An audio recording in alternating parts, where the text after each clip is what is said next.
Congress Party, which, as you can see, is also in this image. And Jai Mahadev. And what that Rajnath Singh ji is looking very surprised. And what that Abhay Mudra shows, it is the next step of the evolution of the idea of facing the truth, fearlessness and ahimsa. Satya and ahimsa, as Mahatma Gandhi ji used to say. And the Abhay Mudra is the idea that it is not good enough to just keep this internal. It is not good enough to not be scared. It is not good enough to use non-violence. It is also important that you make others not scared, that you help others become fearless, that you help others become non-violent. So in a sense, the Abhay Mudra is a projection from Shivji to the rest of the world about these two ideas. Of course, these two ideas were used by us, all of us, when we fought the British. And they were put forth by Mahatma Gandhi. The Prime Minister, of course, who has a direct connection with God, speaks directly to God. Yes, the Paramatma speaks to Modi ji's Atma directly. Unlike with all humans, we are all biological. We are born, we die, but the Prime Minister is a non-biological being. And the Prime Minister says Gandhi is dead. And Gandhi was revived by a movie. I mean, can you understand the ignorance? That Gandhi is dead and a movie revived the father of the nation. No, Gandhi is not dead. Gandhi is alive. Now, another very interesting thing I noticed.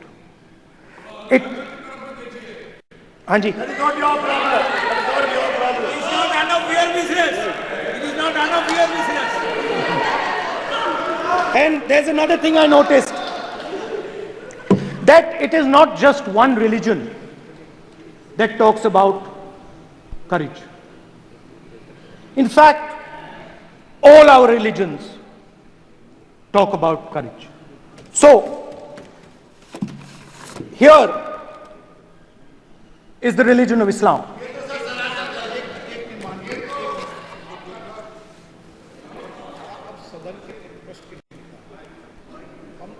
आपसे ये अपेक्षा ठीक है, मैं दिखाऊंगा नहीं sir, कैसे करूं?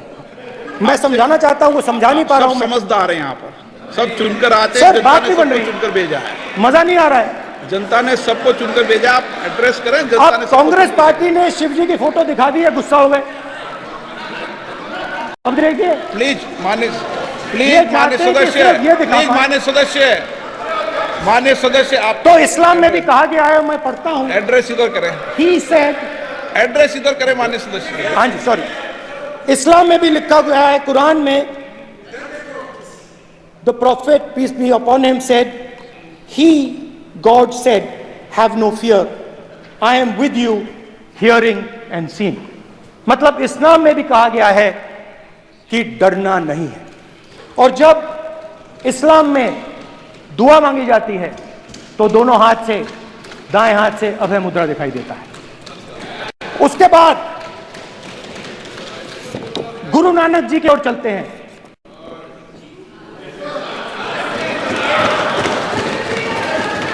वाहेगुरु जी की फतेह, वाहेगुरु जी का खालसा।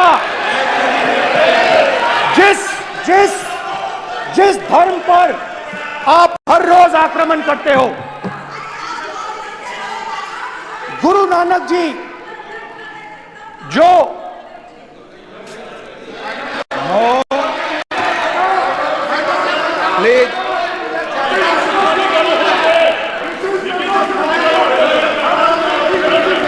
प्लीज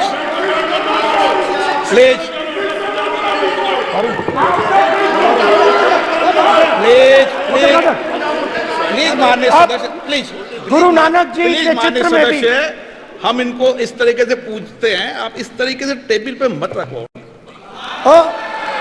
सर कहाँ रखूं सर? तरीका ठीक सर कहाँ नहीं रखूं? है। यहाँ रख दूं सर? आप यहाँ मत यहाँ रख रखो। देता हूं सर।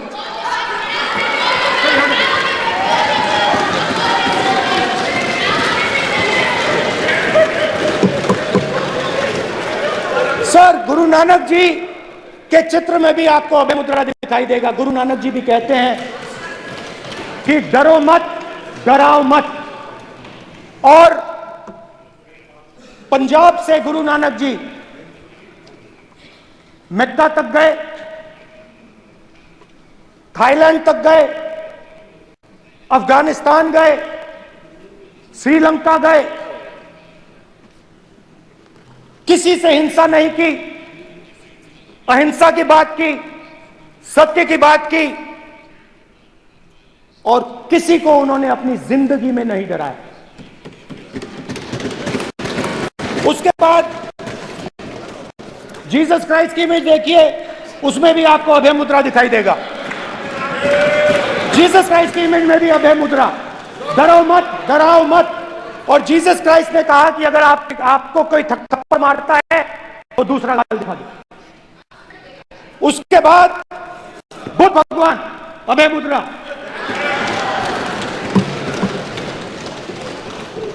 डरो मत, डराओ मत, अहिंसा। मतलब, और अंत में महावीर, डरो मत, डराओ मत, अभय मुद्रा। मतलब हिंदुस्तान के इतिहास में 3 फाउंडेशनल आइडियाज हैं। मोदी जी ने अपने भाषण में एक दिन कहा कि हिंदुस्तान ने किसी पर आक्रमण नहीं किया। उसका कारण है क्योंकि यह देश अहिंसा का देश है। यह देश डर का देश नहीं है। तो हमारे सारे के सारे महापुरुषों ने अहिंसा की बात की, डर मिटाने की बात की। डरो मत, डराओ मत, डरो मत, डराओ मत। और दूसरी तरफ शिव जी कहते हैं डरो मत, डराओ मत, अभय मुद्रा दिखाते हैं, अहिंसा की बात करते हैं, त्रिशूल को जमीन में गाड़ देते हैं। और जो लोग अपने आप को हिंदू कहते हैं वो 24 घंटा हिंसा, हिंसा, हिंसा, नफरत, नफरत, नफरत, असत्य, सत्य, असत्य।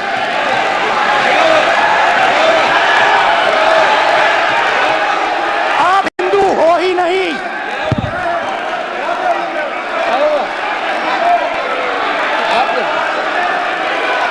Just get me that picture of Shiva. inside speaker's office. Hindu धर्म में साफ लिखा है, सत्य के साथ खड़ा होना चाहिए, सत्य से पीछे नहीं हटना चाहिए, सत्य से नहीं डरना चाहिए। अहिंसा हमारा प्रतीक है। अभय मुद्रा, ऐसे कीजिए, ऐसे कीजिए, अभय मुद्रा।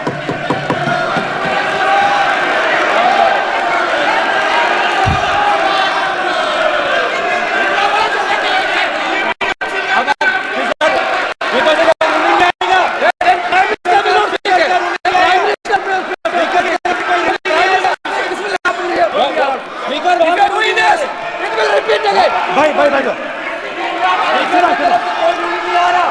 माननीय ये आप बात समझिए, आप बात समझिए। ये इसलिए चिल्ला रहे हैं क्योंकि तीर जाके दिल में लगा है, दिल में जाके तीर लगा है, इसलिए ये चिल्ला रहे हैं। लेकिन चुप हो गए, स्पीकर साहब चुप हो गए सब।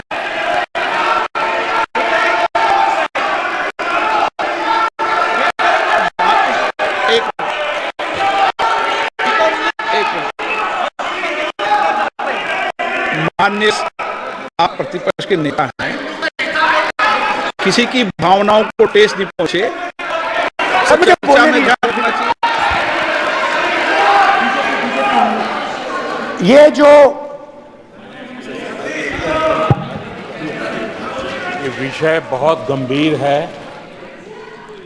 पूरे हिंदू समाज को हिंसक कहना एक गंभीर विषय है।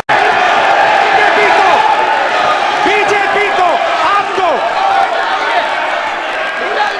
नहीं, नरेंद्र मोदी जी पूरा हिंदू समाज नहीं है, बीजेपी पूरा हिंदू समाज नहीं है, आरएसएस पूरा हिंदू समाज नहीं है।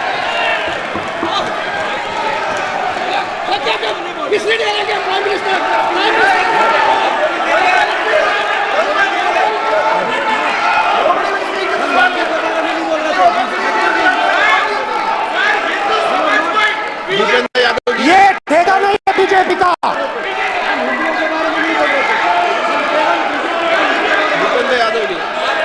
बोलना चाहते हैं आप? ये सब हिंदू हैं यहाँ पे, ये सब हिंदू हैं। माननीय अध्यक्ष जी, प्रतिपक्ष के नेता आज पहली बार इस सदन को संबोधित कर रहे हैं। मैं दो नियम रूल 349 और रूल 352 के संबंध में आपका ध्यान आकर्षित करना चाहता हूं। सबसे पहले तो प्रतिपक्ष के नेता को बोलने का तरीका आना चाहिए। 349 जो 12 है वो स्पष्ट रूप से कहता है शैल नॉट सिट और stand with back toward the chair. वो लगातार आपकी तरफ पीठ करके खड़े हैं, नियमों के खिलाफ है, जो उनको शोभा नहीं देता। दूसरा अध्यक्ष महोदय, अध्यक्ष महोदय, आर्टिकल रूल 352 रूल 2 ये कहता है make personal reference by way of making an allegation imputing a motive to or questioning the bona fide. इन्होंने पूरे विपक्ष के सदस्यों पे नहीं बल्कि इससे बाहर जाकर पूरे एक हिंदू समाज के ऊपर एलिगेशन लगाया है। इनकी बोनाफाइड गलत है, इनके खड़े होने का तरीका गलत है। सदस्यों ने तो लगाया ही है। माननीय अध्यक्ष जी,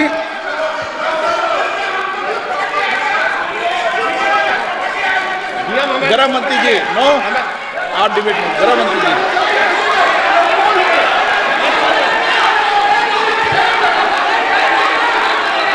माननीय अध्यक्ष जी,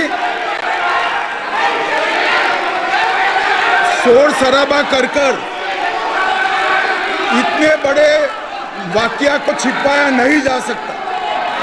विपक्ष के नेताजी ने कैटेगोरिकली कहा है कि जो अपने आप को हिंदू कहते हैं वो हिंसा करते हैं। मैं फिर से रिपीट करना चाहता हूं, उनका वाक्य था जो अपने आप को हिंदू कहते हैं वो हिंसा की बात करते हैं, हिंसा करते हैं। मान्यवर, इस देश में शायद इनको मालूम नहीं है, करोड़ों लोग अपने आप को गर्व से हिंदू कहते हैं, गर्व से हिंदू कहते हैं। क्या वो सभी लोग हिंसा की बात करते हैं, हिंसा करते हैं? हिंसा की भावना को किसी धर्म के साथ जोड़ना और इस सदन में और संवैधानिक पद पर बैठे हुए व्यक्ति ने, मैं मानता हूं मान्यवर, उन्होंने इसकी माफी मांगनी चाहिए। मान्यवर, मैं उनको एक गुजारिश भी करना चाहता हूं कि इस्लाम में अभय मुद्रा, इस पर इस्लाम के विधानों का मत एक बार वो ले ले। गुरु नानक साहब की अभय मुद्रा पर एसजीपीसी का मत वो ले ले।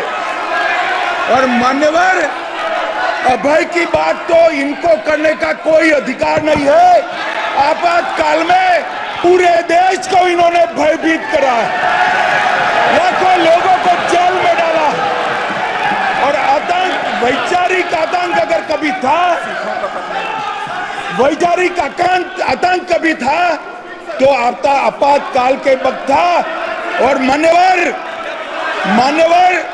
दिल्ली में दिन दहाड़े हजारों सिख भाइयों का कत्लेआम उनके शासन में हुआ। आज वो भय की बात कर रहे हैं। मान्यवर, मेरा आपसे आग्रह है कि श्री राहुल गांधी नेता प्रतिपक्ष पहला भाषण होने के बावजूद माफी मांगनी चाहिए, न केवल सदन, पूरे देश की माफी मांगनी चाहिए।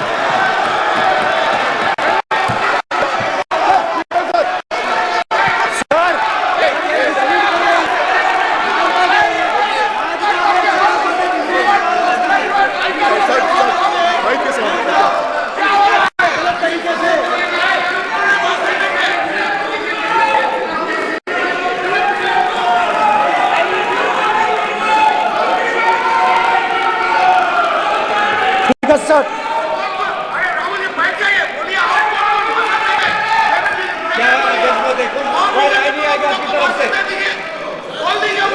तो कल प्रधानमंत्री मोदी जी के तर्जुमे में सर आप ऐसे रहिए sir. I'm not going to speak until they're quiet.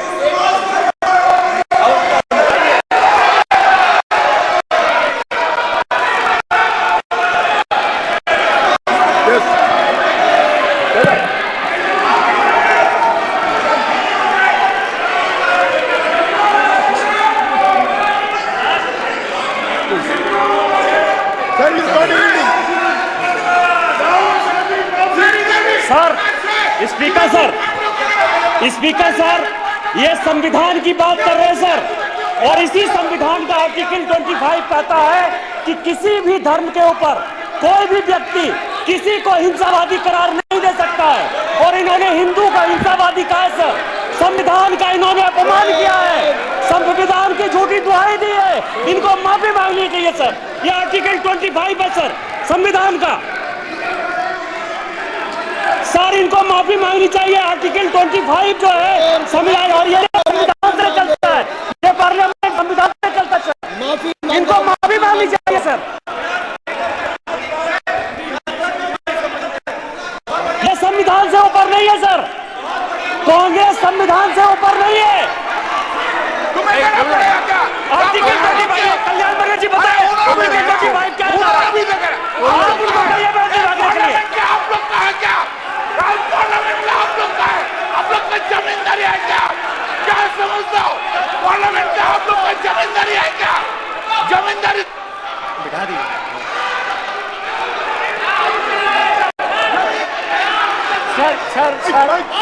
Sir, speaker sir, माने प्लीज एक मिनट देता हूं मैं आपको। हिंदू धर्म कहता है। एक मिनट प्लीज माने सदस्य प्लीज एक मिनट प्लीज। माननीय सदस्यगण, ये सदन की एक मिनट मैं दूंगा, अलाउ करूंगा आपको। माननीय सदस्यगण, इस सदन की एक गरिमा रही है और हमें संवाद चर्चा करते समय इस सदन की गरिमा को रखना चाहिए। और ऐसी कोई भी आपत्तिजनक बात जो पूरे समाज के पर विषय हो, कम से कम प्रतिपक्ष के नेता को बोलते समय ध्यान रखना चाहिए। मैं इसको सीरियस तरीके से देखूंगा।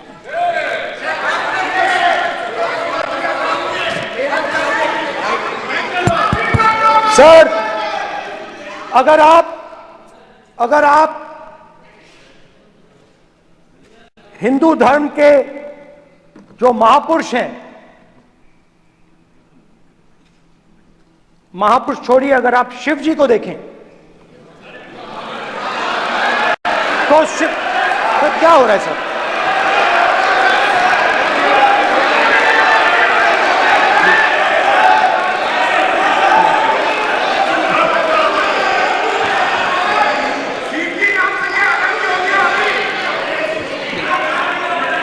अगर आप शिव जी को देखें तो उनकी इमेज से आपको पता लगता है कि हिंदू डर नहीं फैला सकता, हिंदू हिंसा नहीं फैला सकता, हिंदू नफरत नहीं फैला सकता।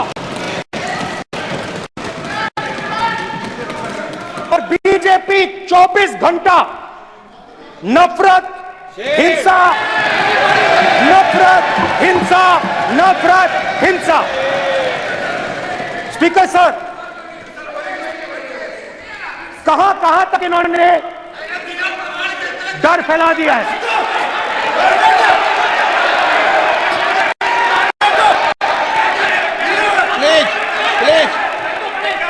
सर, कहां कहां तक इन लोगों ने डर फैला दिया? मैं आपको अयोध्या से शुरू करता हूं।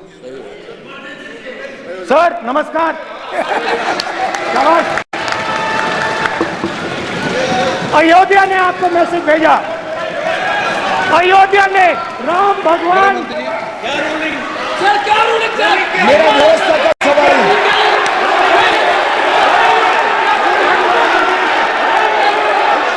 इस सदन के नियमों की पुस्तिका, इससे कुछ सदस्यों को क्या मुक्ति दे दी गई है?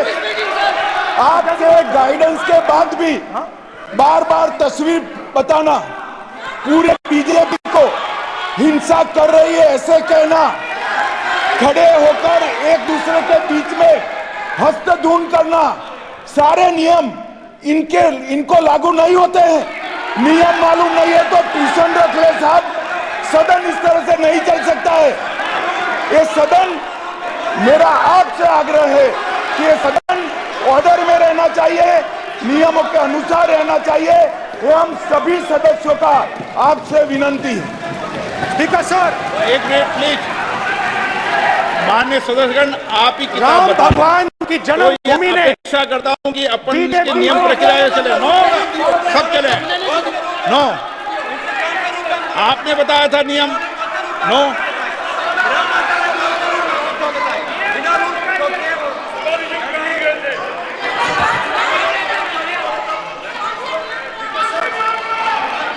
माइक दीजिए सर। हाँ सर, मेरा सवाल है सर, इस माइक का कंट्रोलर किसके हाथ में है? प्लीज बैठिए, बैठिए सर ये ऑफ होता है, प्लीज बीच में माने ऑफ हो बैठिए जाता है। प्लीज। ये बार कई बार विषय उठ गई और बहुत गंभीर, और माननीय सदस्य, आप प्रतिपक्ष के नेता हैं, आप सदन के बाहर भी ये बात कहते हैं कि माइक बंद कर देते हैं। मैंने कई बार आग्रहपूर्वक किया कि आसन पर इस तरीके का आरोप नहीं लगाए। नो, प्लीज बात सुनिए। आसन पर सभी दल के, प्लीज, आसन पर सभी दल के लोग बैठते हैं और सभी दल के लोग सभापति तालिका पे हैं और सब जानते हैं कि एक व्यवस्था होती है, जिस भी माननीय सदस्यों को आग्रह किया जाता है बोलने का वो बोला जाता है, और जिसको आग्रह नहीं किया जाता उसका माइक चालू नहीं होता। आप बोलने के लिए खड़े, आपका माइक कभी बंद नहीं हुआ, कभी बंद नहीं हुआ। आप अगर आसन में जो भी विराज रहे हैं वो अगर आपका नाम नहीं पुकारते हैं तब माइक चालू नहीं होता। ये व्यवस्था हमेशा इस सदन की रही है, पुराने में भी और नए में भी। कभी आसन पे व्यक्ति पर माइक का कंट्रोल नहीं होता। दूसरा, माननीय प्रतिपक्ष के आप नेता हैं और आपसे ये अपेक्षा की जाती है कि आप लोकसभा की प्रक्रिया का, संचार नियम का पालन करें, संविधान की जो व्यवस्थाएं दे रखी है उसकी पालन करें, और सदन में बोलते समय किसी भी धर्म को के ऊपर ऐसा आक्षेप नहीं करें जिससे पूरे देश के अंदर विषय पैदा हो। यह आपसे अपेक्षा की जाती है। सर, मैं बिल्कुल आपकी रिस्पेक्ट करता हूं स्पीकर सर, मगर मेरे भाषण के बीच में सच्चाई ये है कि माइक ऑफ हो जाता है। मैं क्या करूं, हो जाता है वो। अब आपने देखा मैंने अयोध्या शब्द यूज किया और माइक ऑफ हो गया। नो, अरे ये प्रधानमंत्री मोदी की किताब है, तो अयोध्या ने राम भगवान की जन्मभूमि, प्लीज ब्रदर, राम भगवान की जन्मभूमि ने बीजेपी को मैसेज दिया, और ये आपके सामने मैसेज बैठे हुए हैं। मैंने इनसे पूछा, कल कॉफी पी, इनसे मैंने पूछा बताइए, मैंने पूछा कि बताइए ये हुआ क्या। बीजेपी ने राम मंदिर का इनॉग्रेशन किया, बोलने दीजिए, राम मंदिर का इनॉग्रेशन किया।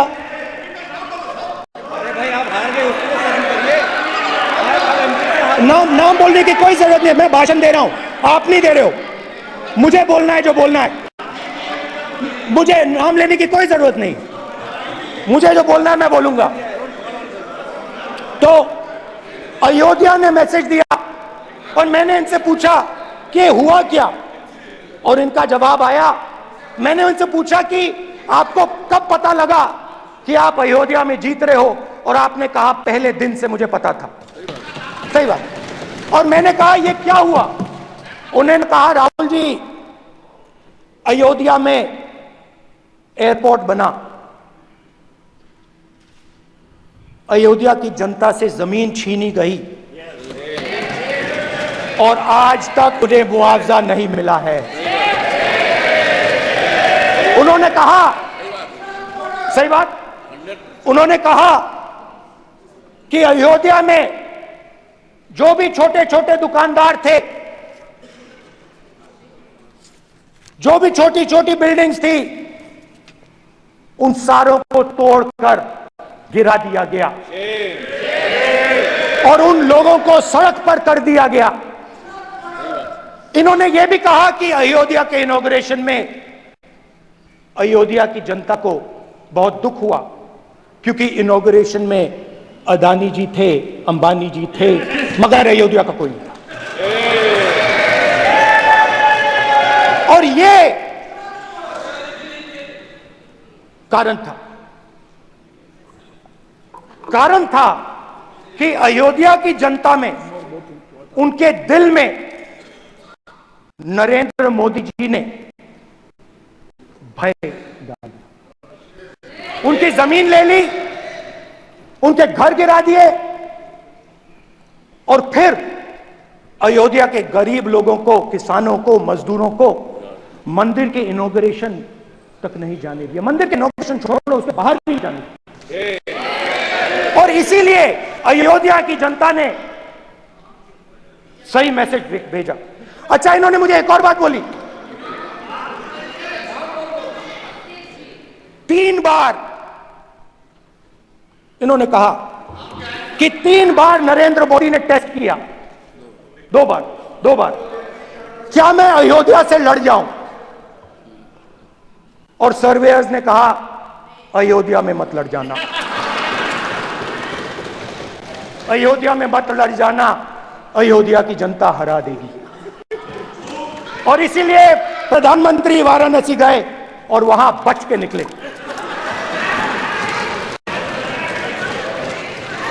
तो अयोध्या की जनता को डराया, पूरे देश को डरा दिया। मैं आपको बताता हूं, आज सुबह में आया, राजनाथ सिंह जी ने मुस्कुरा के मुझे नमस्ते की, और मोदी जी बैठे हैं, मुस्कुराहट नहीं, सीरियस, नमस्ते भी नहीं करते, कहीं मोदी जी ना देख लें, प्रॉब्लम हो जाएगी। वही कहानी गडकरी जी की है, सच्चाई है। अरे भाई, अयोध्या की जनता को छोड़ो, ये तो बीजेपी वालों को डराते हैं।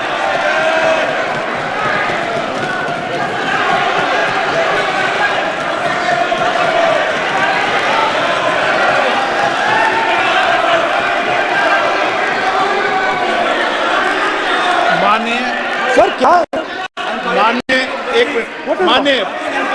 माननीय प्रतिपक्ष के नेता, एक मिनट, माननीय प्रतिपक्ष के नेता, आप सदन के वरिष्ठ नेता हैं, मेरा आपसे आग्रह है कि राष्ट्रपति अभिभाषण पर डिबेट हो रही है, इसकी गरिमा, राष्ट्रपति अभिभाषण की गरिमा रखे ना। ये तो अपेक्षा आपसे सब करते हैं कि आप राष्ट्रपति अभिभाषण पे बोले, नीतियां पे बोले, कार्यक्रमों में बोले। अब व्यक्तिगत रूप से नहीं, अगर आप ये उचित मानते हैं क्या? स्पीकर सर, ये उचित है? अगर आपकी पार्टी इसको स्पीकर सर। उचित मानती है तो मुझे कुछ नहीं कहना। स्पीकर सर, माननीय अध्यक्ष जी, लोकतंत्र ने और संविधान ने मुझे सिखाया है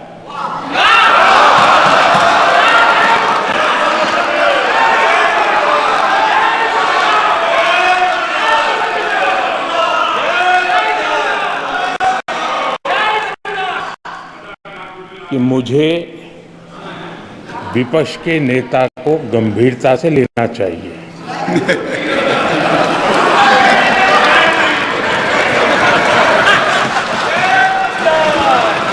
स्पीकर सर, आपने कहा कि डिबेट प्रेसिडेंट्स एड्रेस पे होनी चाहिए। ये जो मैंने किया है, अनुराग ठाकुर जी ने अयोध्या की बात की थी, अनुराग ठाकुर जी ने सनातन धर्म पर आक्रमण की बात की थी, इसीलिए मैंने ये किया है। मैं दिखाना चाहता हूं कि अयोध्या में क्या हुआ, अयोध्या की सच्चाई क्या थी। प्रेसिडेंट्स डिबेट में उन्होंने बात उठाई थी, मैंने बात बंद की। प्रधानमंत्री जी को अच्छी लग रही है अयोध्या के बाद अच्छी लग रही। और ऑपोजिशन का रिस्पांस, एक साथ मिलकर भारत जोड़ो यात्रा, सारे के सारे ऑपोजिशन, पूरा देश एक साथ मिलकर कन्याकुमारी से कश्मीर तक चला। और जो आपने डर फैलाया, उसके बारे में यात्रा में बहुत कुछ सुनने को मिला। अभी तक याद है, सुबह 7 बजे, 7-8 बजे की बात थी, यात्रा में चल रहे थे। एक महिला आती है, हमारे साथ चलती है, मेरा हाथ पकड़ती है और घबराई हुई सी थी। तो मैंने पूछा क्या हुआ, मुझे कहती है मुझे मार रहा है, मुझे मार रहा है।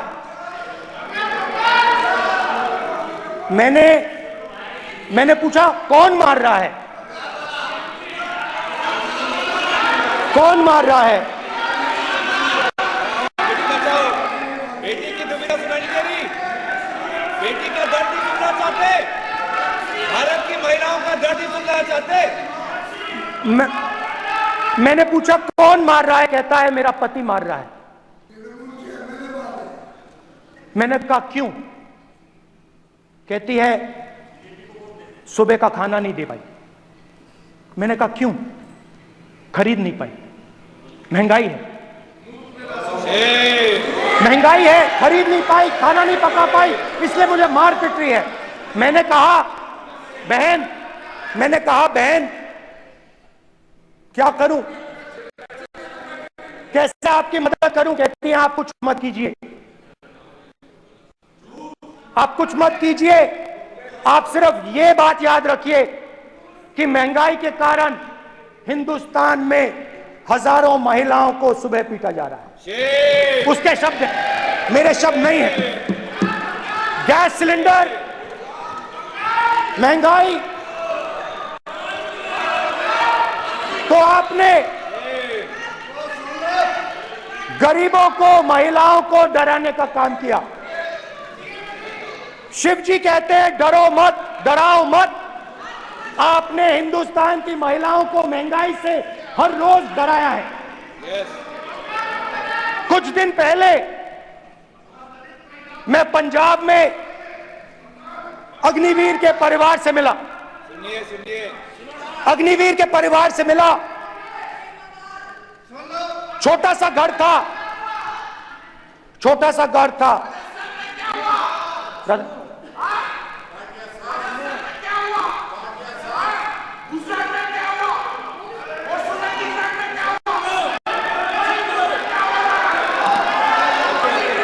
ठीक है।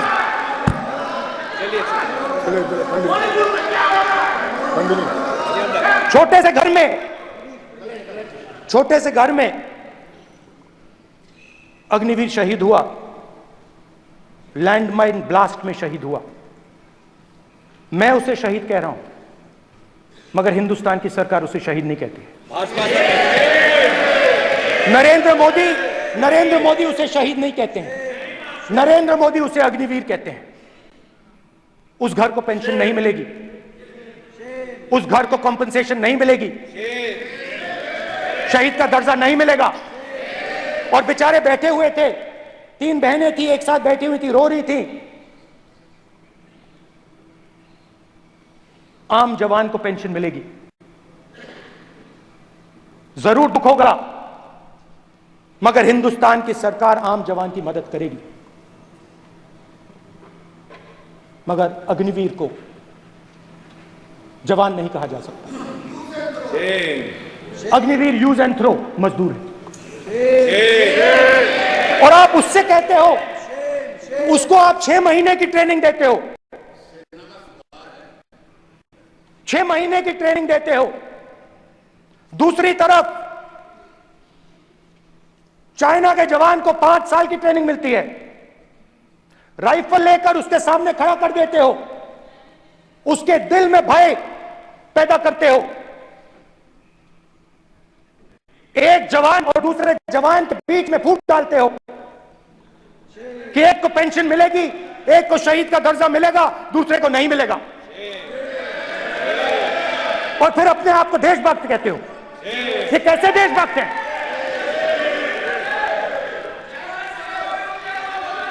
फिल्म स्टार जैसी फोटो थी उस लड़के की, फिल्म स्टार, बॉलीवुड स्टार की फोटो थी। मैं सोच रहा था, देखो इस युवा ने जान दी। स्पीकर सर,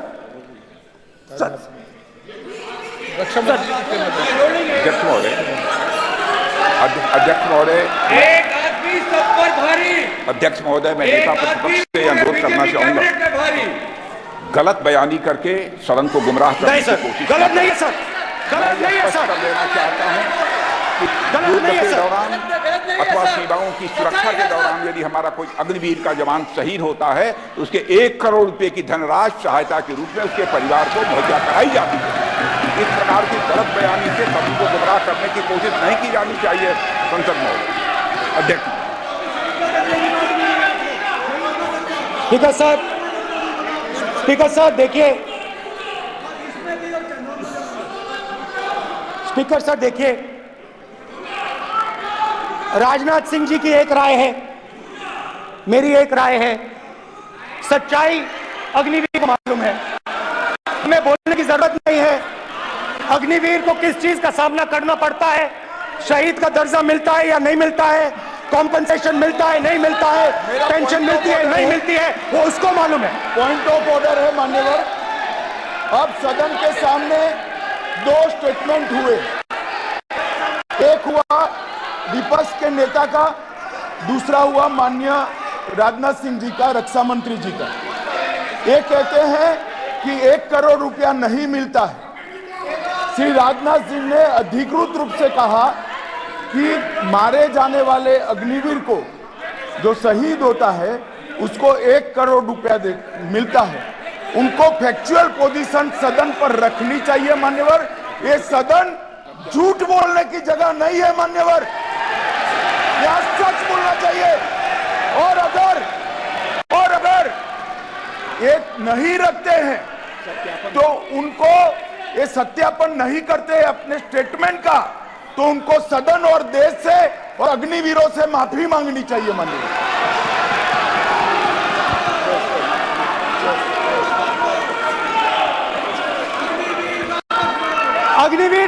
अग्निवीर की सच्चाई मैंने फ्लोर ऑफ द हाउस पे रखी है, और राजनाथ सिंह जी ने भी कहा है। जो रियलिटी है वो हिंदुस्तान की सेना को मालूम है, वो अग्निवीरों को मालूम है। उनके कहने से या मेरे कहने से कोई फर्क नहीं पड़ता, सच्चाई तो उनको मालूम है। उनको मालूम है सच्चाई कौन बोल रहा है।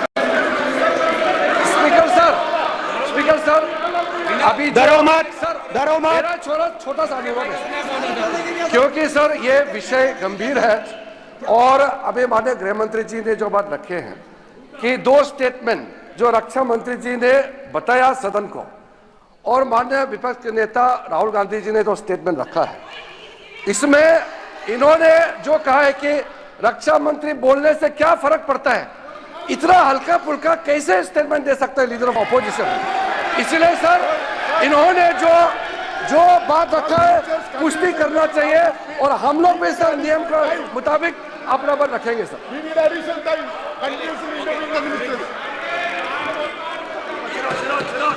और स्पीकर सर, और स्पीकर सर, देश की सेना जानती है, पूरा देश जानता है कि अग्निवीर स्कीम सेना का स्कीम नहीं है, पीएमओ का स्कीम है। और पूरी सेना जानती है कि स्कीम प्राइम मिनिस्टर का ब्रेन चाइल्ड था, स्कीम सेना का ब्रेन चाइल्ड नहीं था।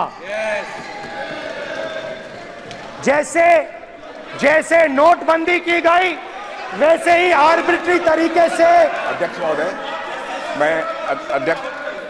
अध्यक्ष महोदय, मैं नेता प्रतिपक्ष से विनम्रता पूर्वक अनुरोध करना चाहता हूं कि कृपया वह सदन को गुमराह करने की कोशिश न करें। अग्निवीर योजना के संबंध में बहुत सारे लोगों से 158 ऑर्गेनाइजेशन के साथ सीधा संवाद स्थापित हुआ है, उनके सुझाव लिए गए हैं, तब यह अग्निवीर योजना लाई गई है और बहुत सोच समझकर यह योजना लाई गई है। और मैं यह भी स्पष्ट कर देना चाहता हूं, इस प्रकार की योजनाएं दुनिया के कई देशों में है, यूएस में है, यूके में है, वहां पर किसी को कोई किसी प्रकार की आपत्ति नहीं है। अब बिना अग्निवीर योजना के बारे में समझे, बिना उस संबंध में कोई पूरी जानकारी हासिल किए इस तरीके से सदन को गुमराह करना, इसे कदापि उचित नहीं ठहराया जा सकता। महोदय, मैं तो आपसे यह अनुरोध करूंगा, इसे सदन की कार्रवाई से बाहर निकाला जाना चाहिए। आपको देखिए, सिंपल सी बात है स्पीकर सर, इनको अग्निवीर अच्छा लगता है, आप उसको रखिए, हम उसको बदल देंगे, हटा देंगे। सिंपल सी बात है, हमारी सरकार आएगी, अग्निवीर को हम हटा देंगे, क्योंकि हम सोचते हैं कि अग्निवीर सेना के खिलाफ है, जवानों के खिलाफ है, देशभक्तों के खिलाफ स्कीम है। हम इस स्कीम को नहीं चाहते।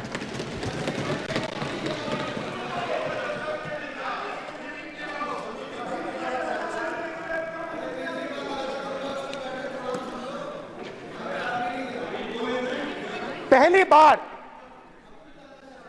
हिंदुस्तान की हिस्ट्री में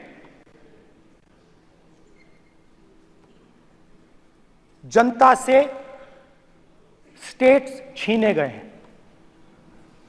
जम्मू कश्मीर लद्दाख से आपने पहली बार स्टेट छीना है। मणिपुर को आपने सिविल वॉर में डुबा दिया है। मणिपुर को आपने और आपकी योजनाओं ने, आपकी पॉलिटिक्स ने जला दिया है। और आज तक हिंदुस्तान के प्रधानमंत्री मणिपुर नहीं गए हैं। ऐसा लगता है कि मणिपुर हिंदुस्तान का प्रदेश ही नहीं है। प्रधानमंत्री के लिए मणिपुर स्टेट ही नहीं है। मणिपुर में सिविल वॉर हो ही नहीं रही है। और एक बार बयान दिया हमने, मतलब प्रेशर लगाया, हम गए, हमने प्रधानमंत्री से कहा एक मैसेज दे दीजिए, मणिपुर चले जाइए, जनता की वहां रक्षा कीजिए। नहीं,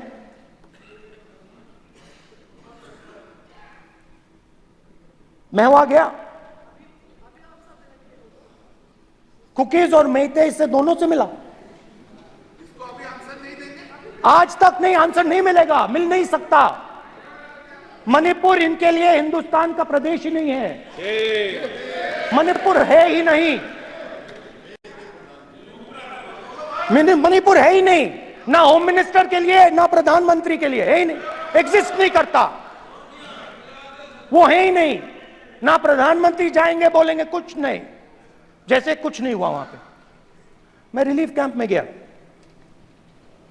एक औरत कांपती हुई, रोती हुई मुझे कहती है कि मैंने अपनी आंखों के सामने, हाँ मैं औरतों की बात कर सकता हूं, एक भाई का मैं कर सकता हूं। एक भाई एक कर्तव्य निभा रहा है। आप अपने संगठन में महिलाओं को नहीं डालते हो, मगर मैं औरतों की बात कर सकता हूं।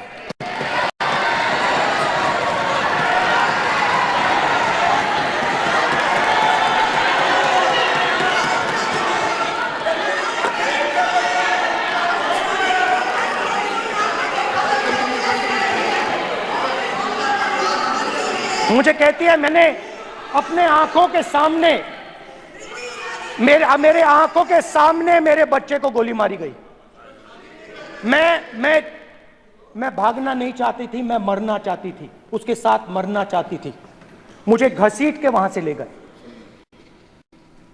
और फिर मेरे को अपने बच्चे की फोटो दिखाती, कांपती हुई ऐसे फोटो दिखाती है। ये आपकी योजनाओं का नतीजा है। आपको शर्म आनी चाहिए।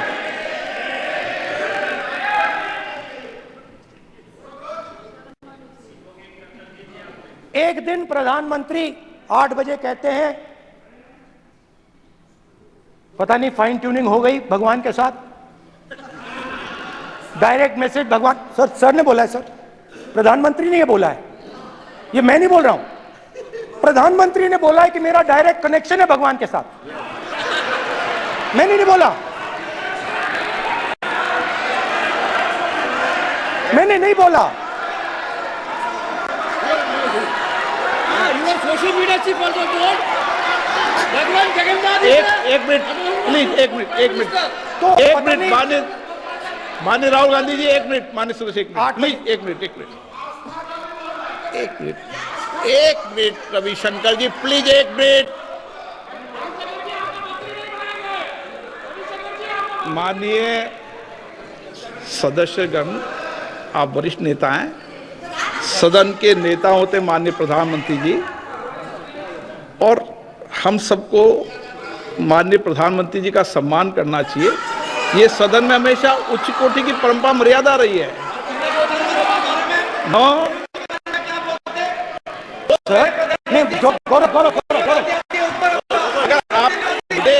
अगर आपको स्पीकर सर, मैं पुरानी पार्टी है।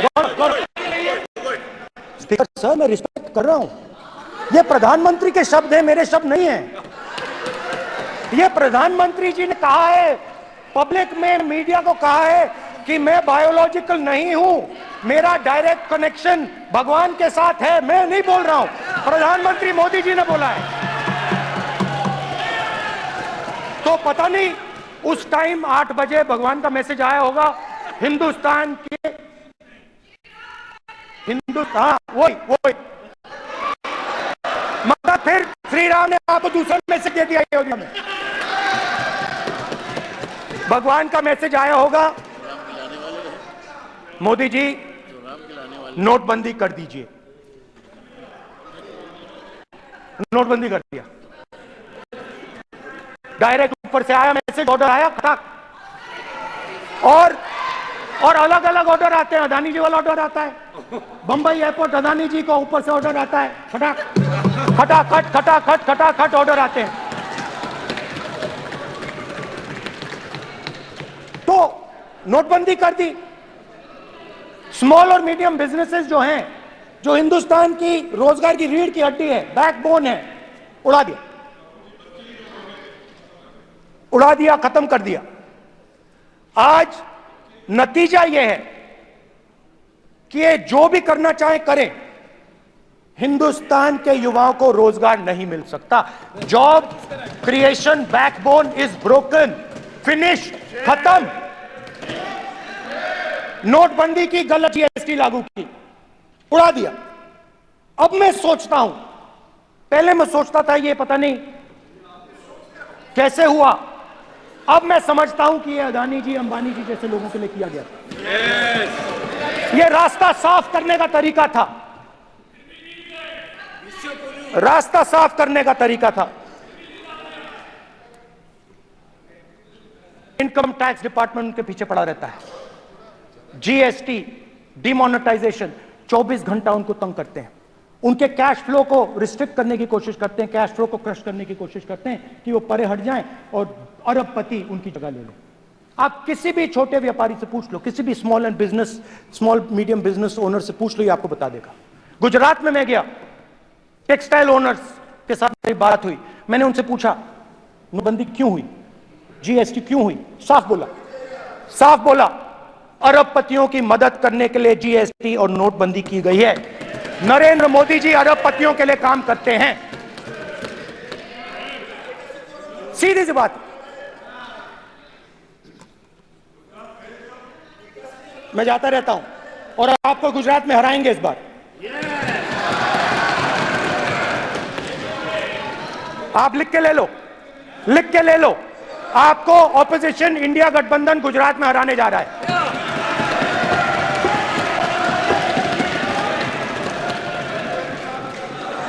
किसानों को डराने के लिए लैंड एक्विजिशन बिल जो हम लाए थे, उनकी जमीन की रक्षा करने के लिए, उनको सही कॉम्पनसेशन देने के लिए, उसको आपने खत्म कर दिया। यहां कोशिश की, कर नहीं पाए तो स्टेट्स में खत्म कर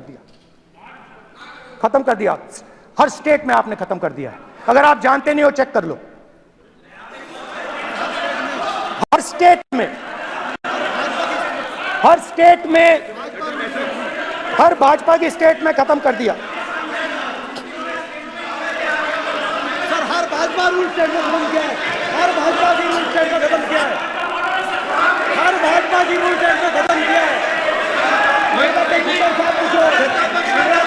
स्पीकर सर,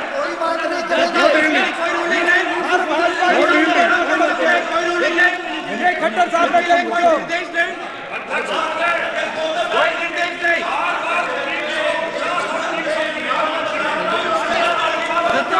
बार खड़े होकर भाषण को कम कर रहे हैं। कोई रोक नहीं,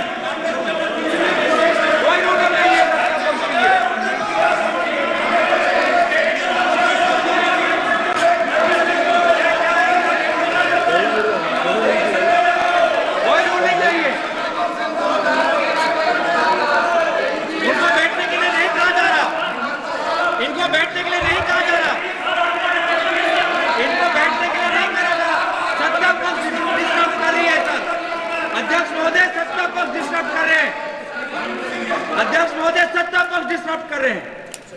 किसानों को ये देखिए sir, just give me a list of BJP states. आप किताब लेके क्यों खड़े हो? कानून बना चाहते हो? आप क्या बोलना चाहते हैं, कानून से बताओ। स्पीकर का डायरेक्शन है सर, स्पीकर का डायरेक्शन 115, और वो ये कहता है सर, कि कोई भी मेंबर यदि अपनी बातें कहना चाहता है, जैसे अग्निवीर के बारे में उन्होंने कहा या स्टेट के बारे में कहा, उनको ऑथेंटिकेट करना पड़ेगा, नहीं तो माफी मांगनी पड़ेगी। ये आपका डायरेक्शन है 115(1) और 115(2). इसीलिए वो जो बातें कह रहे हैं उसको ऑथेंटिकेट करें, चाहे अग्निवीर के लिए, चाहे वो किसानों के लिए कह रहे सर। ये आपका डायरेक्शन है।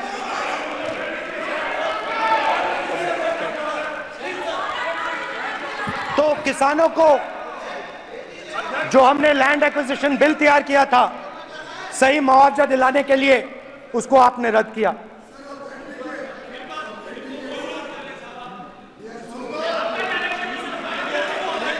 वे ऑथेंटिकेट कर देंगे, ऑथेंटिकेट कर देंगे। हम ऑथेंटिकेट बैठ जाओ, कर देंगे। उसके बाद किसानों को डराने के लिए, याद रखिए, शिव जी कहते हैं डरो मत, डराओ मत। किसानों को डराने के लिए आप 3 नए कानून लाए। प्रधानमंत्री ने उनसे कहा कि ये आपके फायदे के कानून हैं। सच्चाई थी कि वो अदानी जी, अंबानी जी के फायदे के कानून थे। हिंदुस्तान के सारे किसान खड़े हो जाते हैं। आज तक सड़क ब्लॉक है। अगर आप वहां जाएंगे, आज तक आपको दिखेगा कि वो सड़क जितने किसान आए थे वो आज तक बंद पड़ी हुई है। हरियाणा में 2 जगह किसान खड़े हो गए, कहते हैं नहीं हमारा नहीं है। आप हमारे से हमारी मेहनत का फल छीनना चाहते हो, हम इस बात को एक्सेप्ट नहीं करेंगे।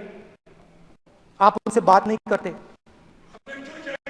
आप उनको कहते हो, आप बात नहीं करते।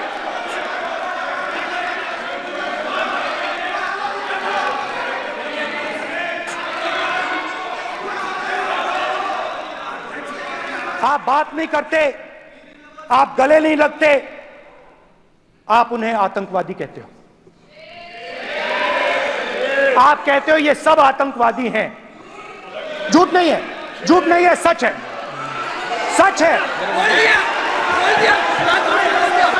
गृहमंत्री जी, मान्यवर, मैं समझ रहा हूं कि विपक्ष के नेता इन नाते पहली बार बोल रहे हैं, मगर नियमों के पुस्तक के बाहर वो नहीं जा सकते।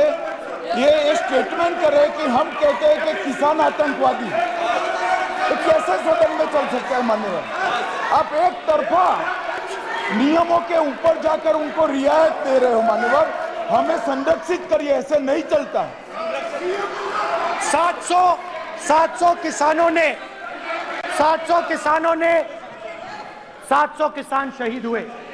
हमने इस हाउस में कहा कि किसानों के लिए मौन होना चाहिए, आपने मौन नहीं होने दिया। आपने कहा ये किसान नहीं है, आपके मुताबिक ये किसान नहीं थे, ये आतंकवादी थे। देखिए आपकी आला सिर हिला रही है, वो भी सहमत हैं, कौर जी सहमत हैं। देखिए हमारी जरूरत नहीं है, वो सहमत है आपसे, वो सहमत है। माननीय बोला था नो, माननीय सदस्य, एक शब्द उधर नहीं सर। किसान क्या मांग रहा है सर? स्पीकर सर, माननीय सदस्य, स्पीकर सर, किसान क्या मांग, सॉरी, मेरा ये आग्रह है, आपकी पार्टी का समय नहीं बचेगा, दोगे पूरा?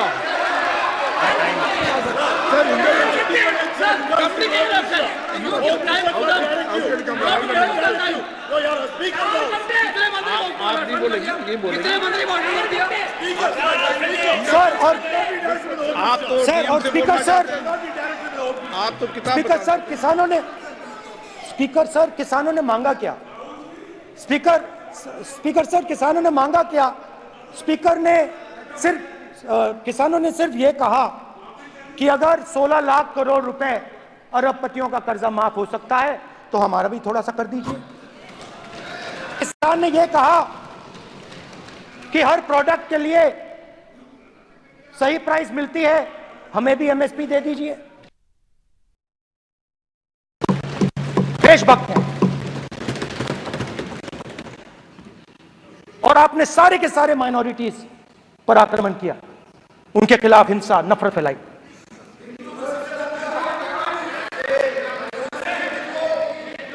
तो शिव जी कहते हैं सर, देखिए मेरा वो हटा दिया आपने सर, वो देखिए सर, हटा दिया, कैमरा से हटा दिया। चेहरा देख, देखिए सर, माननीय सदस्य,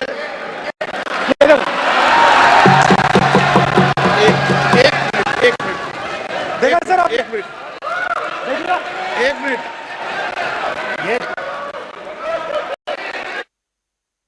सर मैं प्लीज एक मिनट सर, मैं सर इतना कहना चाहता हूँ, माननीय सदस्य प्लीज, ये ठीक नहीं है।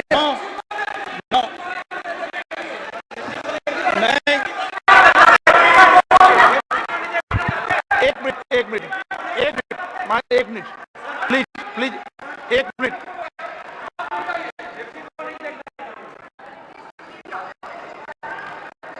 आप प्रतिपक्ष के नेता हैं और मैं आपसे अपेक्षा करता हूं कि सदन की गरिमा बनी रहे, मर्यादा बनी रहे, नियमों का पालन हो। आप खुद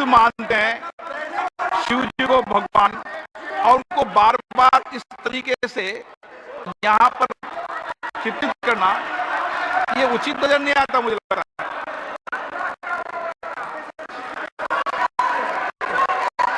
स्पीकर सर देखिए, रूल्स की किताब पढ़ोगे आप? रूल्स में है कि आप कोई भी चित्र को नहीं दिखा सकते सदन में, आप किसी बात का नाम नहीं ले सकते, आप नियम प्रक्रियाओं से नहीं बोल रहे हैं। सदन की मर्यादा नियम प्रक्रिया इससे चलती है, आपने बनाया, सबने बनाया है। स्पीकर सर,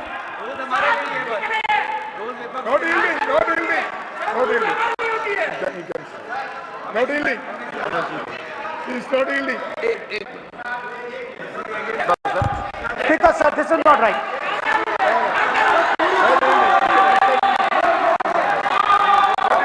सर, माननीय स्पीकर महोदय, मैं आपका ध्यान रूल 356 की तरफ आकृष्ट करना चाहता हूं।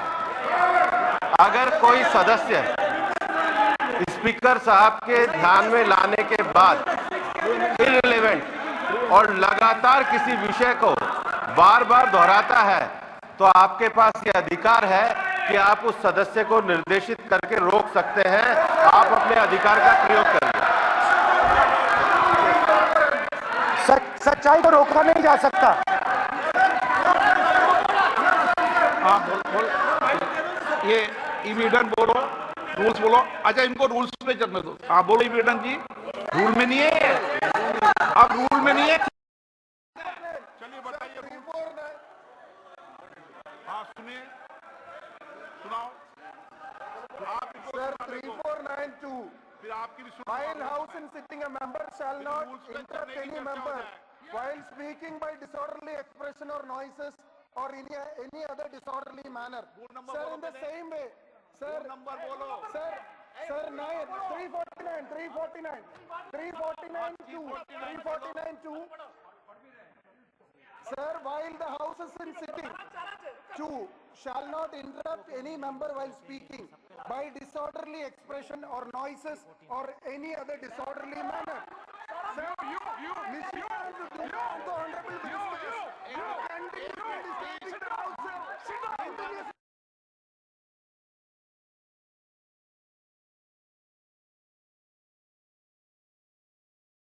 Speaking in the House. 349, 219. Very clear, sir.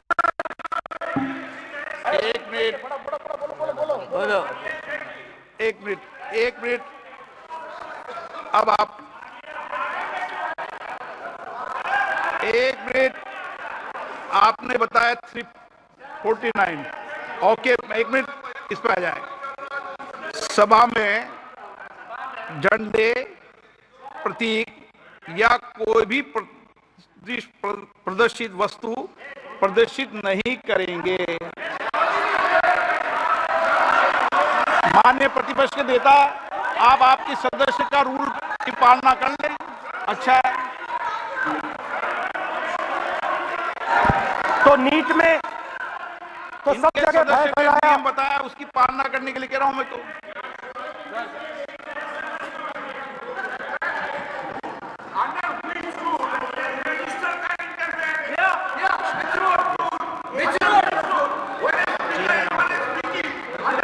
Almost all ministers intervened.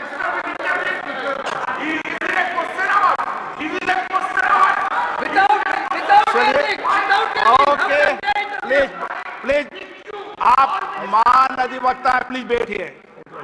अध्यक्ष, आसन पर बैठे सभापति या अध्यक्ष,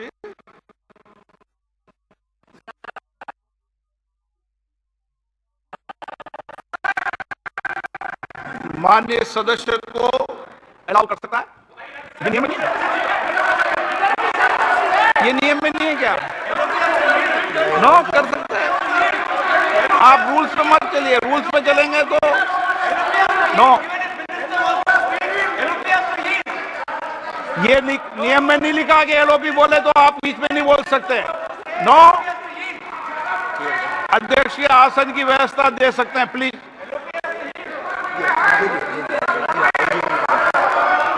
चलो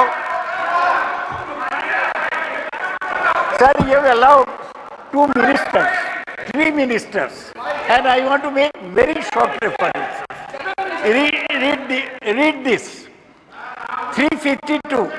A member while speaking shall not make personal reference by way of making an allegation, imputing a motive to or questioning the bona fides of any other member of the House. Okay, Has Rahul Gandhi made reference to any other member? Sir, ये हुआ नहीं. Or use utter treasonable, seditious or defamatory words. He is mentioning the name of Shiva. Defamatory. आप क्यों विद्वान में बैठा हूं ना सीट पे, आपको मैं बता दूंगा सब नियम. सर ये लोग नहीं समझते हैं. May be because of their inadequate knowledge of English they thought that reference to he did not make any personal reference. And the next point is, sir, Rajnath Singh ji made a point on Agniveer. There is a method to correct any wrong statement made in the House. Please read 115(1) of the directions by the Speaker. It says, a member wishing to point out any mistake or inaccuracy in a statement made by a minister or any other member shall, before referring the matter in the House, write to the Speaker pointing out the particulars of the mistake or inaccuracy and seek the permission of the Speaker to raise the matter. Has Rajnath Singh written to you? Has he written to you? No. He has not said. All these Shivraj Singh Chauhan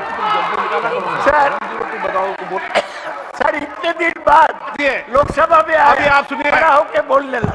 माने मजाक की जगह है क्या? ये not given point out और on MSP he made a statement. What right he has? आप एक आपने 352 का हवाला दिया.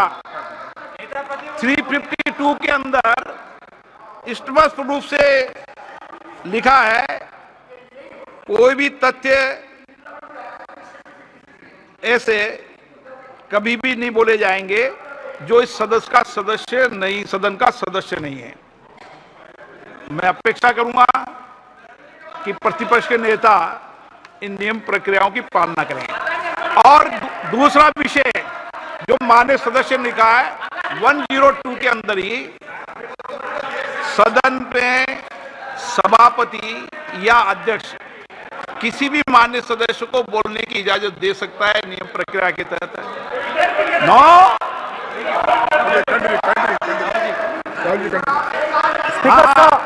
स्पीकर सर, मेरी परमिशन से किसी को भी अलाउ कर सकता हूं और मेरी बिना परमिशन के कोई नहीं बोला है. See, sir, Speaker sir, NEET students spend years and years preparing for their exam. Their family supports them financially, emotionally. And the truth is that NEET students today do not believe in the exam. Because they are convinced that the exam is designed for rich people, not meritorious people. I have met a number of NEET students, every single one of them tells me that the exam is designed to create a quota for rich people and to create a passage for them into the system, and is designed not to help poor students. Now, इससे भी बहुत डर होता है. महीनों पढ़ाई करते हैं, ये पता नहीं कि भैया एग्जाम लीक हो जाएगा नहीं होगा. अगर पास भी हो गए तो पैसा कहां से आएगा. तो उधर भी इन लोगों ने भय डालने का काम किया. तो जहां भी ये देखते हैं ये भय डालते हैं. सेना में, युवाओं में, किसानों में, मजदूरों में, महिलाओं में, डिसेबल्ड में भी.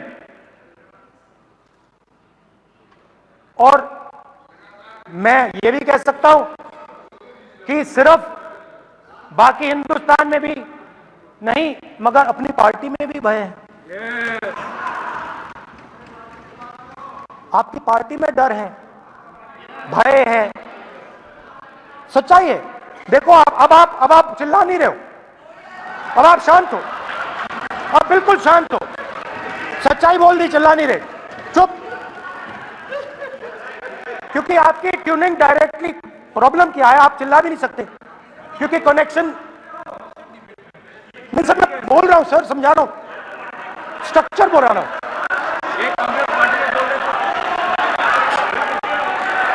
सर लोकतंत्र में पार्टी में डेमोक्रेसी होनी चाहिए। कोई भी इन पार्टियों में कोई भी आगे कुछ भी कह देता है। ग्रुप ऑफ 22, 23, 24, 25 सब जो बोलना बोल देते हैं, मगर आपकी पार्टी में भय है। सत्यमेव जयते, ना डरो ना डराओ। Sir, when I became LOP, I realized something that I had not realized before. And it's also on the lines of the principles of Shiva. It's on those same lines.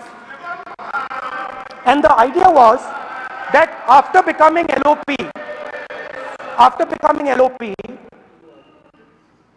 all my personal dreams, my personal aspirations, my personal fears have to be put aside. I am now actually two people. I'm not one person. I'm a constitutional person, and my job is to be leader of the opposition, to represent all these parties equally. In fact, I don't just represent the Congress party, I represent every single party. And I have to treat every single party with love and affection. So when Hemant Soren ji is in jail or Kejriwal is in jail, it should disturb me, it should hurt me. When you unleash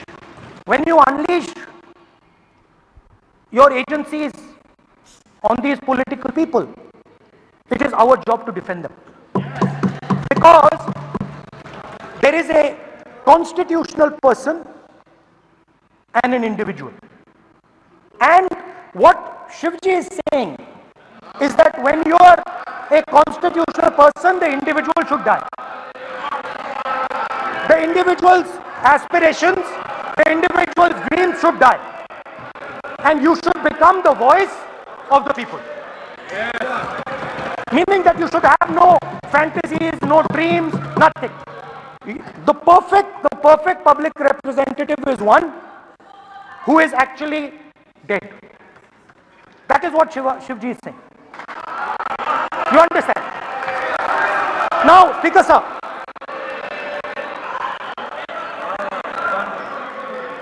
Speaker sir, now, my advice,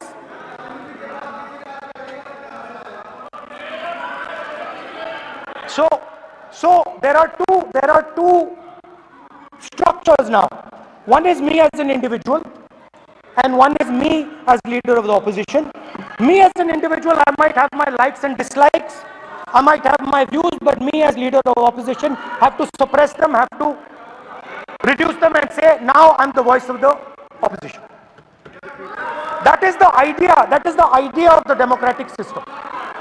The people have given me a responsibility, and that responsibility should overcome my personal likes, dislikes, aspirations. Now, Speaker sir, why I'm saying this, and forgive me for saying this, but when you were being put on that chair, I walked there to help you, to walk with you to the chair. And I shook hands with the Prime Minister, and I shook hands with you. And then I walked to your chair. And you are the final arbiter of the Lok Sabha. You're the final word here. What you say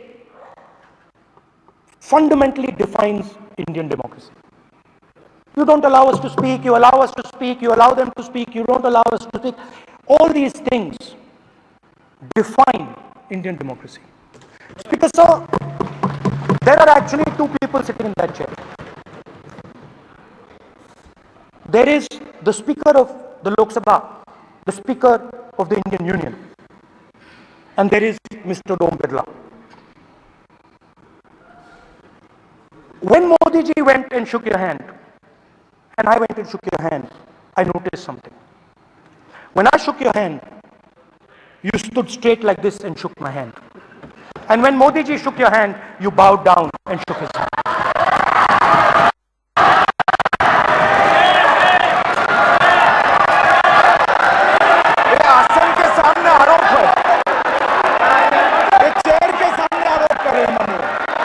Now with all respect, sir,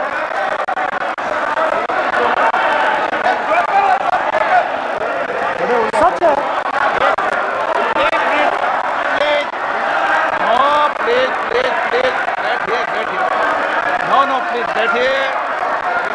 बैठिए please, please बैठिए,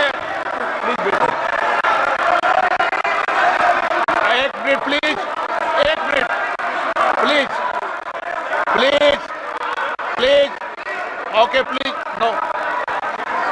माननीय प्रतिपक्ष के नेता, एक minute please,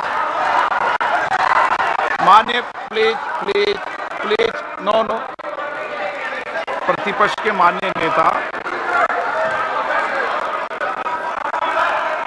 माननीय प्रधानमंत्री सदन के नेता हैं, और मुझे मेरी संस्कृति संस्कार ये कहते हैं,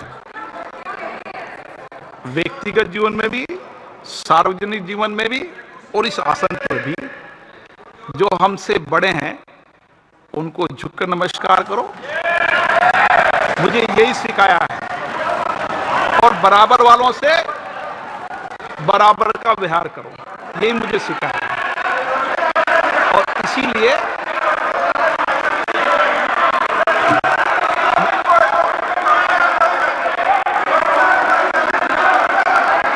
speaker sir,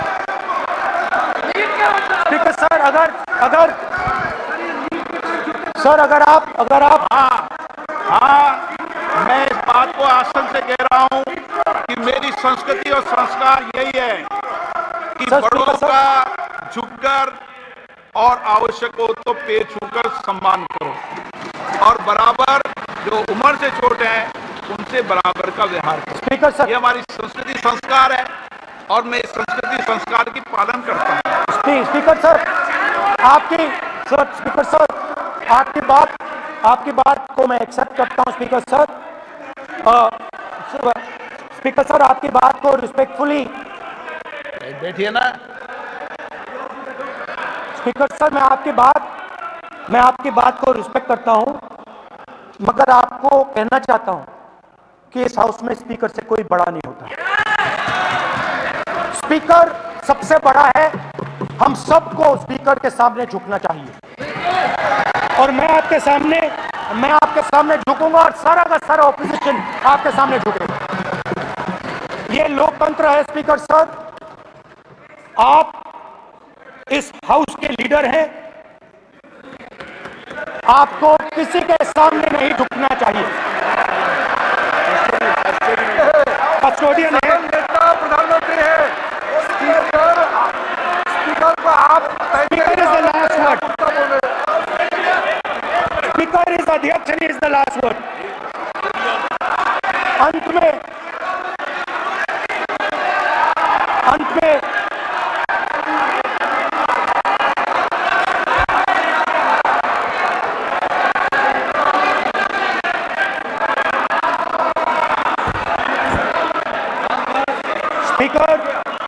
Speaker is the last word in the Lok Sabha, and in that spirit, Speaker is the last word in the Lok Sabha, and in that spirit, as members of the Lok Sabha, we are subservient to the Speaker. I believe that. Yes. Now, there might be people in this room who think they are not, but I think the entire opposition believes that we are subservient to you, sir. And we will listen to what you say, and we will bow in front of you. But the only thing I request, Speaker, sir, is it is important that there is fairness in this house.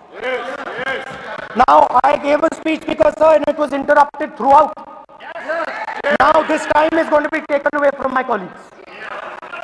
And I think that is unfair. Finally, I'd like to say that the principles that allowed us to fight are in our traditions. Truth, courage, non-violence. And they are in all our religions.